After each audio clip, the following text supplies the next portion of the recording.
And now it's time for The Late Show with your host, PattyJack. What's going on, guys? I am that socially awkward gamer you probably forgot I existed, otherwise known as PattyJack. Welcome to the first episode of my late night show. This is the only late night show on YouTube. If you find another one, you will notify me right away and I will sue the living crap out of them. I'm just kidding. Anyways, I have a special guest here today. He's a good friend of mine, a guy I've worked with for a while now. Would you like to introduce yourself, good sir? Hey everyone, my name is Patrick, otherwise I'm going to go as Hashtagaming on YouTube. I've had other aliases before, Shockwave009, Blackmire54, if you've been following me for years. Not many do, but anyway. I just kind of make my own type of videos, just whatever comes to mind. It's not like PattyJack who has SkyZ and whatever. Just whatever I feel like doing, that's what I do. Hey man, that's totally fine. And what else do you do outside of YouTube? Currently my job is to work for VISO Recruitment, and we just recruit partners into the network. We have like over 8,000 partners into the network, so my job is to go find more partners and get them recruited into the network. Yeah, definitely, and I join you on that job. It's a fantastic job. We work with guys like Juicera, Pwn for Hire, and all those guys, so we're talking to them daily because, you know, we're YouTube famous and stuff, right? Exactly. Totally. Yeah, definitely. So if your channel has over 10,000 views a month, you got no copyright strikes, feel free to send either one of us a message, and we will help to get you partnered because, you know, it's what we do. If you want to be in an awesome network with us, you know, all that stuff. All right, so we're going to move on here to something that you've done recently that is fantastic, that I am super jelly of. You went down to E3 down in LA this year, which was arguably one of the biggest E3s in recent years, like completely. How was that? It was amazing. It was a phenomenal experience, and I've said this to everyone who's asked the question. Just being there is one of the things. Like, you don't have to go see the games or like go watch gameplays or like, you know, go see the booth babes or whatever.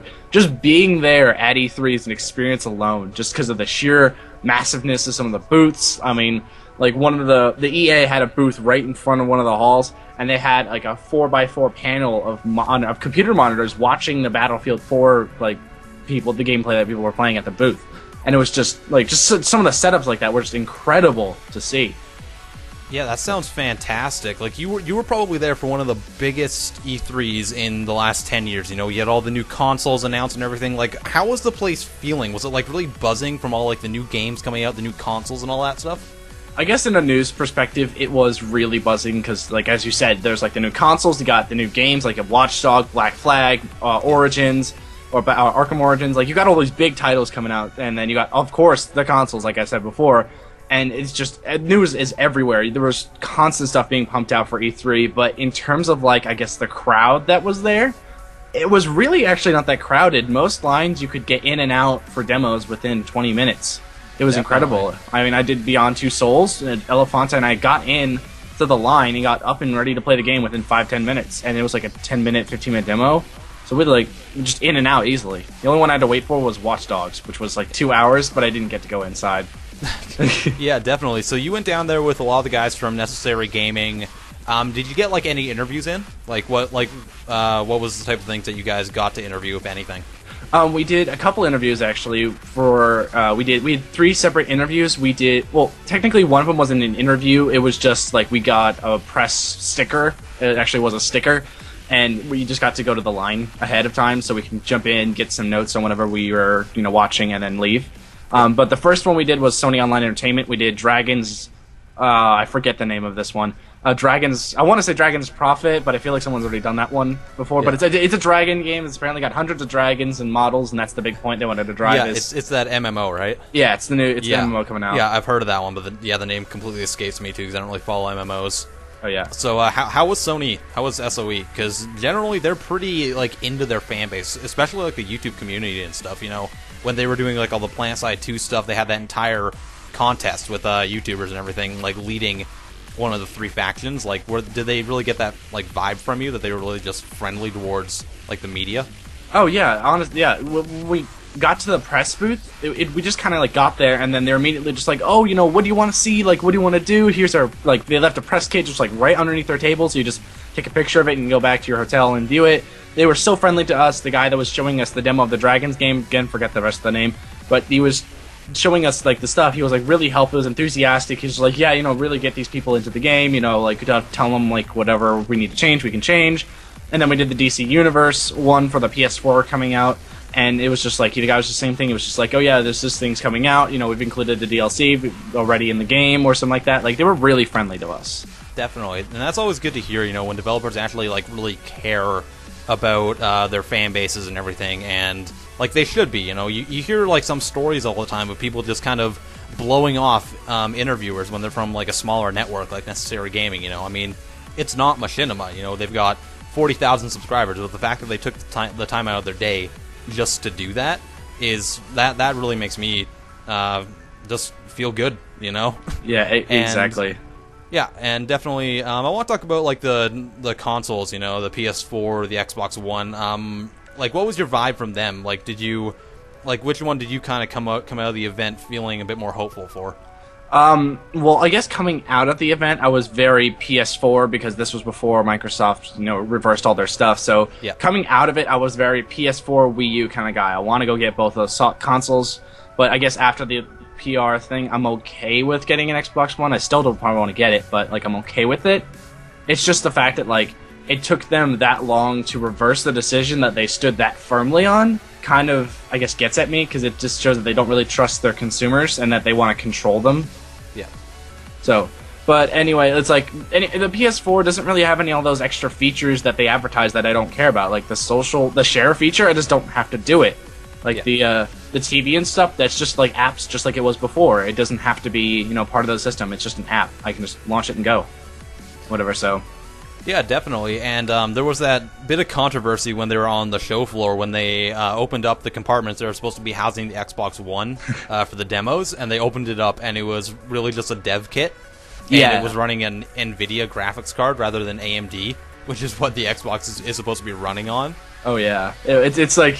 That confuses me because if AMD is sponsoring both of these consoles, and then Microsoft goes ahead and on the show floor of E3 uses NVIDIA products... Yeah. I don't know if AMD is gonna like that too much, especially now definitely. that everyone knows. Yeah, and it doesn't, like, if it's a development kit they're using, that's completely fine with me. I could care less about that because the console's still in development and all that. But the fact that you're just gonna use someone else's hardware, like, you need that hardware to be able to play your games, or at least play them well, to impress people at E3, that doesn't really bode well for at least the Xbox One, in terms of trying to, like, convince people to buy their system, right? For anyone who knows anything about like the internal specs of hardware, I think that just hearing about stuff like that is really going to turn them off to the system. Oh yeah, I mean, like I don't know if you said this already, but like tech spec wise, they're essentially the same. There's some slight differences. Like I think that the PS4 is like 30-something% more powerful graphically, but it's really not that much. They're like essentially the same tech spec wise. So now it's essentially a point of like, do you want an Xbox with TV features, or do you want a PS4 with social features? It's kind of what it boils down to at this point. Yeah, definitely. And I think that the Xbox, they're going for a different market at this point. They're kind of trying to tap into what Nintendo has generally done and kind of get the family market, because you can kind of convince parents to buy an Xbox One so their kids can play Call of Duty and just get all those games. But then when the kid's at school or when they're in bed or something, they can log on and watch TV or get their fantasy football leagues going and all that stuff. So I think they're trying to kind of push into the casual market even more and make it something that everyone's going to want to buy. But the problem is when you try to impress everyone, you're not going to impress them by as much as if Sony is just going for gamers, Mm-hmm. Exactly, yeah. Yeah. So moving on from that, did you see anyone like super internet famous when you were at E3? I did see a couple people. I saw Captain Sparkles just in the crowd in like one of the back. We were like walking through South Hall or something. We just saw there's like him in the crowd, and I'm just like, I know that guy. Like he's just like I know him. And I saw Tobuscus actually at the end of one of the days. He was doing like an outro to one of his videos or something like that, and he was just like sitting there with his film crew afterwards. So I mean, I snuck a picture with him on my phone. But that was about. I didn't know with him. I snuck a picture of him on my phone, and I just left. I still would have just photobombed him. I felt like that would just be an awesome outro to one of his videos, just for him to look over and see some random guy just like air humping him. I just wanted to go up to the guy and to be like, "Hi, my name's Patrick. I really appreciate your comment, Toby," and then just walk or your content, Toby, and just walk away. Yeah. Well, I'm sure he'd appreciate that. I'm sure there's people that go up to him and like annoy him I know, like, but to just no end. But just like such a quick like walk up, shake his hand, and then walk away. Yeah, Without, yeah. like, Well, I think anything they'd else. appreciate that because they probably got a lot going on, you know. Yeah, exactly. Definitely. Okay, so we're gonna take a quick break here, and we're gonna head over to a segment I like to call the cameo.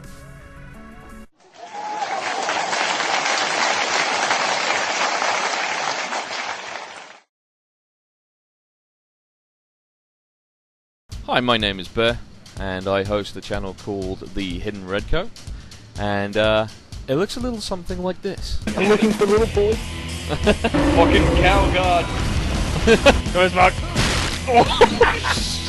my magazine is filled to burst.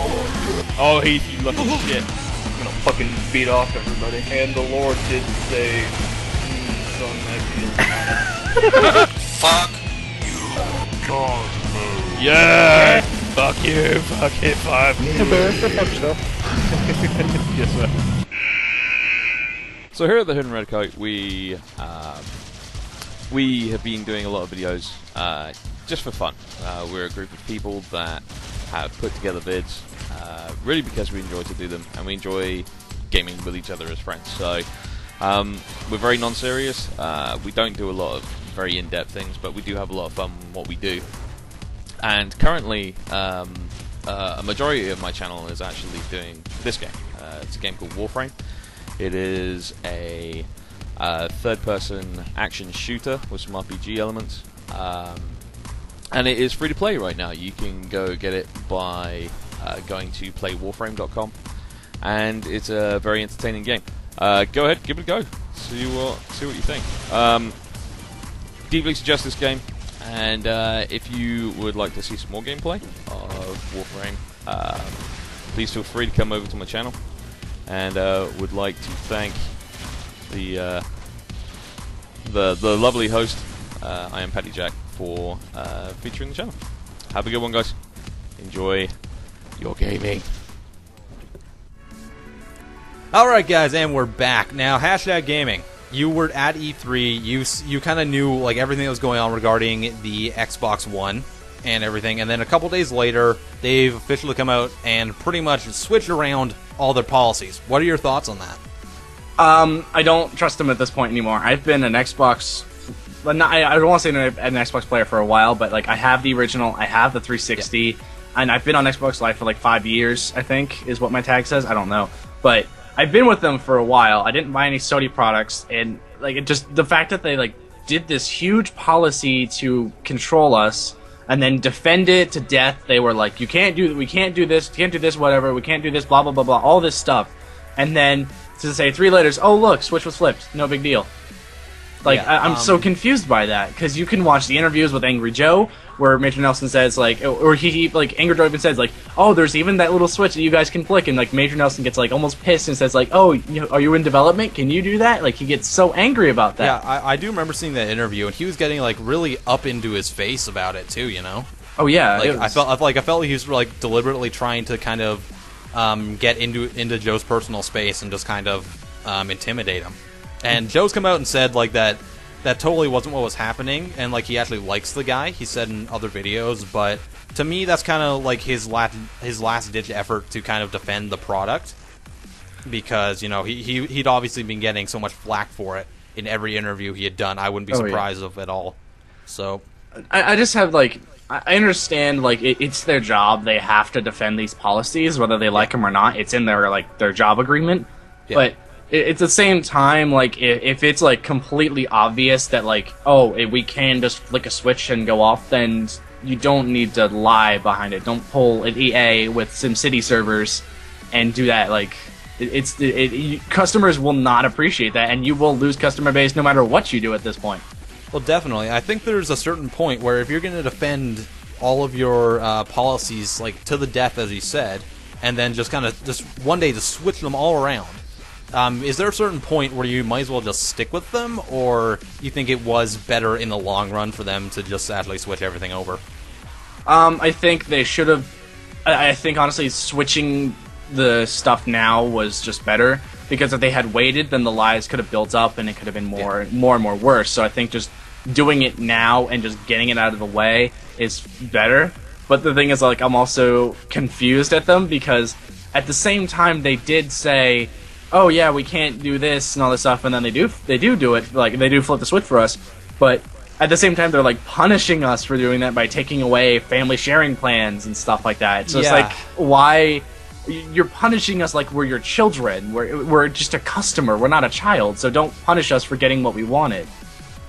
Definitely. Yeah, you can't treat your customers like they're children or like they're pirates, you know, as a lot of companies do nowadays. And the fact that you're saying like, oh, we'll give you all this stuff, but you know, because you've been bad consumers, we're taking this option away. And to me, that just doesn't fly. That doesn't sound like you're not my parent. You can't ground me from a product. I have the freedom of speech to make my voice heard, and the fact that maybe they just had to take it out because it wouldn't work with the new system, but just the way they've worded it's just been really anti-consumer, and I don't like that ever. That is the opposite of something you should be doing for your consumers. It makes no sense whatsoever. Oh yeah, exactly. Yeah, so in the long run, do you think that they have saved themselves, or do you think it's a complete lost cause? I think they've saved themselves a little bit, but I think the damage is still done at this point. Like, they've lost people like me who've been faithful, but then the fact that like they just lied like that and just, you know, whatever, just did it so simply, they've lost people like me. So definitely. Yeah, when you look at pre-orders and everything, too, I remember there was one list on Amazon that I saw on Reddit where the Ouya was beating the Xbox One. So if that doesn't tell you something, you know, like I'm not sure how popular like an Android system is. But I would assume that a brand new Xbox console, given the success of the previous one, it should be topping that. And the fact that it isn't means that they've made some big business mistakes. Oh yeah, exactly. So, they've made a lot of mistakes over the past. I'm not sure what's going to happen. Yeah. All right, so we're going to end this off here. Hashtag. Thank you so much for joining me on the first episode. This was a blast having you here. We got a lot of interesting topics discussed, and that's going to do it for us now. Would you like to say goodbye? Oh, yeah. Goodbye, everyone, and thanks, Patty, for having me on here. It's an honor to be here.